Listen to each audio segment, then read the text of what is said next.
उन सुंदर युवतियों का यह भयानक रूप देखकर सबके गले सूख जाते हैं।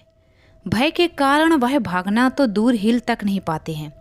वह पर सौरभ अपनी डरी सहमी आवाज़ में केवल इतना कह पाता है कि मुझे माफ़ कर दो। मेरी एक छोटी बहन है, छोटा भाई है, विधवा माँ है। मेरे ऊपर मेरे परिवार की जिम्मेदारी है। इसलिए वह पिशाचिनी उन तीनों युवकों के दिल निकाल कर खा जाती है, पर वह सौरभ को माफ़ कर देती है और उसे हमेशा के लिए अपना गुलाम बना लेती है।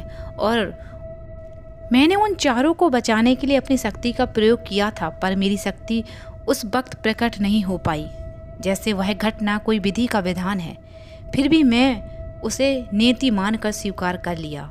सबसे खास बात वह पिशाचिनी कोई और नहीं, कामनी है, जिससे तुम मिलकर आए हो, गुरुदेव ने विस्तार से बताया। यह सुनते ही आकाश के होश उड़ गए। उसके चेहरे पर पसीना आ जाता है। उसका दिल जोर जोर से धड़कने लगता है। जिसे उसने सच्चा प्रेम किया वही उसकी सबसे बड़ी दुश्मन निकली। आकाश इस बात को बहुत अच्छी तरह समझ गया था कि वापस लाल टेकरा गांव जाना खतरनाक है, पर कामनी का अत्यधिक सौंदर्य, उसका प्रेम पूर्ण व्यवहार और पूर्ण समर्पण भाव आकाश के मन में मोह जगाता है। और इससे भी आवश्यक उसका दोस्त सौरभ, जो वहाँ गुलामी में जी रहा है। आकाश अपने मन में इन्हीं सभी का भाव प्रभाव में से कर्तव्य का मार्ग चुनता है कि उसे अपने दोस्त को वहाँ से लाना है। मैं अपने दोस्त को कामनी के चंगुल से छुड़ाना चाहता हूँ, चाहे इसके लिए मुझे कामनी से अपने आप का सौदा करना पड़े, यह भी कर जाऊँगा, पर अपने दोस्त को जरूर बचा लूँगा, आकाश ने गुरुदेव से कहा। आकाश अपना वाक्य बोलने के बाद गुरुदेव की प्रतिक्रिया का इंतजार करता है, पर गुरुदेव कुछ नहीं बोलते। इसलिए बेबस होकर वह दोबारा कहता है, आपने कुछ कहा नहीं गुरुदेव। तुमने पहली पंक्ति में प्रश्न किया, दूसरी पंक्ति में उत्तर भी ढूंढ लिया। अगर तुम कामनी से अपने आप का सौदा ही करना चाहते हो तो करो, मैं तुम्हारे विषय में बाधा नहीं बनूंगा, पर यह अवश्य बताऊंगा कि तुम कामनी की चतुराई, उसकी शक्ति और उसकी बुद्धि परिपक्वता से अनजान हो। तुम उसे जितनी कोमल हृदय की स्त्री समझते हो, वह तुम्हारी भूल है।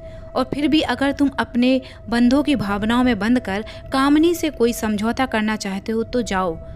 आकाश को अपनी भूल का एहसास होता है और वह तुरंत गुरुदेव के चरणों में सर रखकर माफ़ी मांगते हुए प्रार्थना भाव से कहता है, जैसे एक माँ अपने नवजात शिशु के सभी भावों को बिना बोले समझ लेती है, उसी प्रकार आपने मेरे संपूर्ण हृदय के भावों को समझ लिया है। मैं आपके सामने एक नवजात शिशु के समान ही हूँ। आप मेरे गुरुदेव हैं।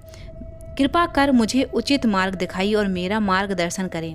तुम्हारे पास सांसारिक जीवन के 20 वर्ष का अनुभव है, पर कामनी के पास 5000 वर्ष का अनुभव है। यह कोई प्रेतात्मा नहीं है। वह 5000 वर्ष से सशरीर इस संसार में विचरण कर रही है और इन 5000 वर्षों में उसने जाने कितने नव युवकों को अपना शिकार बनाया है। इसका भेड़िया कारण बताया जा रहा है।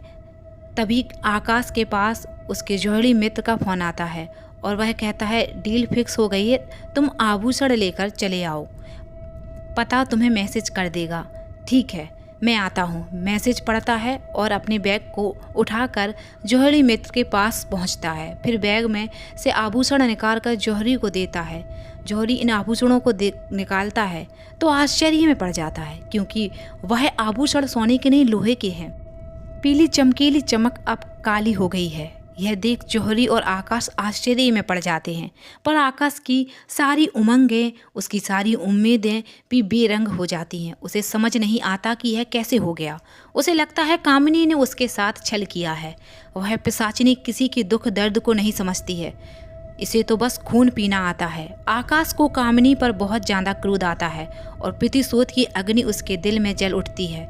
वह इस घटना के बाद रात भर सोता नहीं और विचार करता है कि वह पागल प्रोफेसर पागल नहीं है।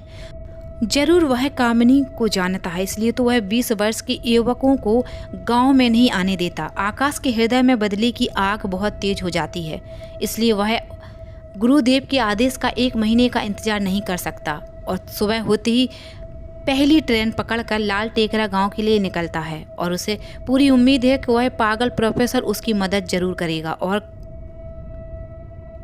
कामिनी का रहस्य बताएगा। वह अपने दिल में बदले की आग लिए लाल टेकरा गांव पहुंच गया। फिर वह ट्रेन में से उतरकर अपने रेलवे कक्ष में जाता है, जहां स्टेशन मास्टर केदारनाथ, खलासी धर्मदेव और कांस्टेबल गोपाल नाथ जी बैठे हैं। तुम्हारी यादों में हम बेकरार हो गए। क्यों आप हमारे स्टेशन से फरार हो गए? बिना बताए कहाँ चले गए थे आकाश बाबू? चिंता में डाल दिया था यार तुमने, केदारनाथ अपने व्यंग्य भाव से कहा। माफ करना सर, घर पर जरूरी काम आ गया था, दोबारा ऐसी गलती नहीं करूँगा, आकाश ने भाव से कहा। आओ भोजन कर लो आकाश बाबू, धर्मदेव ने कहा। जी जरूर, एक बात बताओ, उस दिन जब मैं जा रहा था तब आप क्या कह रहे थे? मैं उस दिन सुन नहीं पाया था, आकाश ने कुर्सी पर बैठते हुए धर्मदेव से पूछा। उस दिन गांव में बहुत ही भयानक घटना घटी थी। फिल्म शूटिंग के लिए जो टीम आई थी, उसकी हीरो और 3 नौ युवकों को भेड़ियों ने मार डाला। नशे में धुत होकर रात में गांव के खंडरों और जंगलों में घूम रहे थे। मन चले, धर्मदेव ने बताया। आपको कैसे पता चला कि उन चारों की हत्या भेड़िया ने की है? उनके टुकड़े टुकड़े कर दिए गए थे और सीने से दिल ही निकाल दिए गए थे।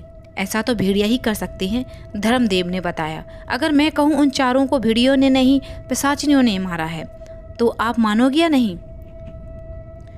आकाश की ये बात सुनकर वह तीनों हंस पड़ते हैं और जी कहते हैं, इन मॉडल जमाने के पिशाचिनी पर यकीन करना मुमकिन नहीं, पर जिस दिन आंखों से देख लूँगा उस दिन जरूर यकीन कर लूँगा। आपकी यह हसरत बहुत जल्द पूरी होने वाली है, आकाश ने हंसते हुए कहा। उस दिन हसरत पूरी हो जाएगी, उस दिन विश्वास भी हो जाएगा, केदारनाथ ने कहा। आकाश तुरंत समझ जाता है गांव वाले यहाँ की सच्चाई से अनजान है, क्योंकि यह केवल 20 वर्ष के युवक से ही मिलती है और वह तीनों तो 50 वर्ष के करीब लगते हैं, इसलिए इन्हें समझाना नामुमकिन है।